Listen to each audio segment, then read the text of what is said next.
सर्व पत्रकार मित्रांचं या ठिकाणी मनापासून नगराध्यक्ष ताई आणि माजी आमदार संतोष भाऊ चौधरी व आमच्या सर्व नगरसेवकांच्या वतीने मनापासून स्वागत करतो.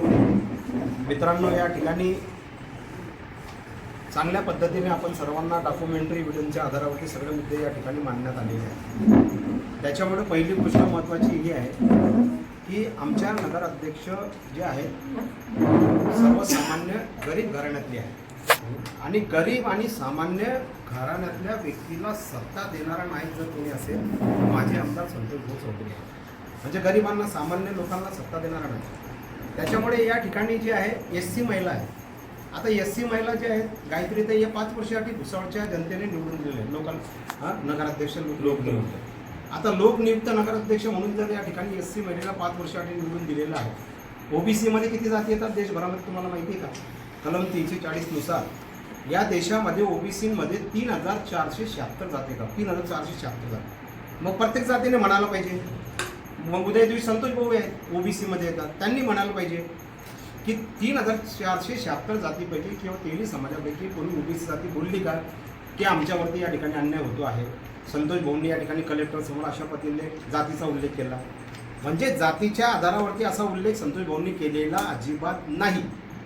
रेवा पाटीदार समाजाच्या नावाचा कुठेही उल्लेख त्या ठिकाणी केलेला नाही. आमची मागणी आहे की नगर अध्यक्ष जर 5 वर्षासाठी SC महिला जर निवडून दिलेली आहे तर 5 वर्ष त्यांनीच कारभार करावा.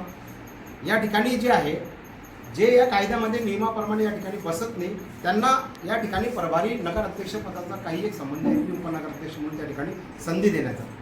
आणि या सगळ्या गोष्टी ज्या आहेत या सगळ्या गोष्टी SC समाजावरती अन्याय करणाऱ्या आहेत. दुसरी गोष्ट महत्त्वाची की 18 एप्रिलला ते जे ठेकेदार आहेत कचऱ्याचे त्यांना या ठिकाणी संतोष भाऊंनी नगराध्यक्षताईंनी बिल दिलेले, बरोबर नगराध्यक्षताई?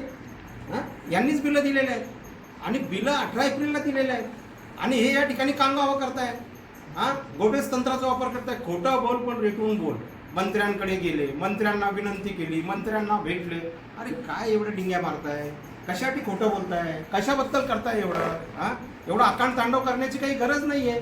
जे काही केलेलं आहे उलट नगर हे जे काही कचरा जे काही विषय त्या ठिकाणी संकलन झालं या संदर्भात ठेकेदारांना जे आहे 1 वेळा नाही 2 वेळा नाही 4-5 वेळा बिलं दिले नगराध्यक्षताईंनी. हे सत्य आहे. आणि एवढं सगळं असताना तुम्ही या ठिकाणी वारंवार मंत्री मंत्री मंत्री मंत्री आणि त्या ठिकाणी मंत्र्यांना भेटले ना त्यांनी हे केलं ना अमुक केलं ढमुक केलं. हे सगळ्या खोट्या गोष्टी आहेत, दिशाभूल करणाऱ्या गोष्टी आहेत. परांज साहेबांनी जे काही या ठिकाणी डॉक्युमेंटरी एव्हिडन्सच्या आधारावरती जो SCचा दाखला या ठिकाणी दिलेला आहे याच्यापूर्वी वर्ध्यामध्ये घडलेला आहे. वर्ध्यामध्ये जे आहे वर्ध्याची जी जात पडताळणी कमिटी होती त्या जात पडताळणी कमिटीकडे त्या ठिकाणचे विकास लवांडे नावाच्या एका जो विकास अधिकारी आहे त्या ग्रामविकास अधिकाऱ्यांच्या विरुद्ध समितीने त्या ठिकाणी जे त्याच्या बाजूने निकाल दिला की निकाल दिल्यानंतर त्याच्या विरुद्ध 23 वर्षानंतर त्या ठिकाणी नन्नावरे नावाच्या एका व्यक्तीने हायकोर्टामध्ये केस दाखल केली. ते बी कोणतं हायकोर्ट? या ठिकाणी मुंबई जे आहे हायकोर्ट, औरंगाबाद आणि दुसरं नागपूर हायकोर्ट. तर नागपूर खंडपीठामध्ये तक्रार दाखल केली आणि नागपूर खंडपीठाने त्या ठिकाणी तो जो आहे त्या संबंधित जो व्यक्ती होता ग्रामविकास अधिकारी विकास लवांडे त्यांच्या बाजूने त्या ठिकाणी निकाल दिलेला आहे.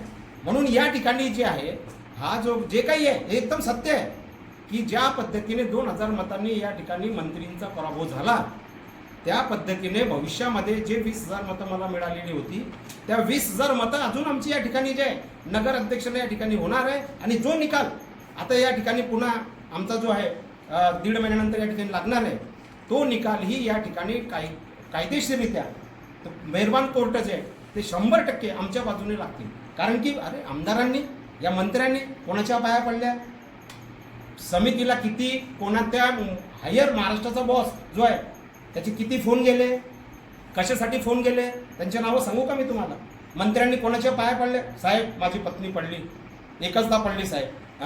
आता साहेब ही समितीकडे प्रकरण आहे, साहेब जरा फोन करा. कोणाला सांगितलं? त्यांचे किती फोन आले समितीवाल्यांना? त्यांनी सांगितलं की तुमचं सगळं कायदेशीर आहे, तुमचा दाखला ओके आहे, प्रांतने दिलेला सगळं काही डॉक्युमेंटरी एव्हिडन्स जे कायदेशीर सगळी आम्ही पडताळणी केली, सगळं काही पडताळणी केली. नगर अध्यक्ष गायत्रीताई भंगाडेच्या बाजूने सगळं काही कायदेशीर बरोबर आहे. तरी देखील सत्तेचा दुरुपयोग, तरी देखील पदाचा दुरुपयोग, तरी देखील आमदारकीचा दुरुपयोग, तरी मंत्रिपदाचा दुरुपयोग आणि त्यांचा जो बॉस आहे जो महाराष्ट्राचा त्यांच्या माध्यमातून या ठिकाणी त्यांना ते लोक घाबरले, समितीचे पडताळणीवाले, बापरे एवढा मोठ्या माणसाचा फोन येतोय, आम्ही तुमच्या विरुद्ध निकाल देतो. हे सगळं सत्य आहे, तरी खोटं बोल पण रेटून बोल अशा पद्धतीने जे काही इथं सुरू आहे.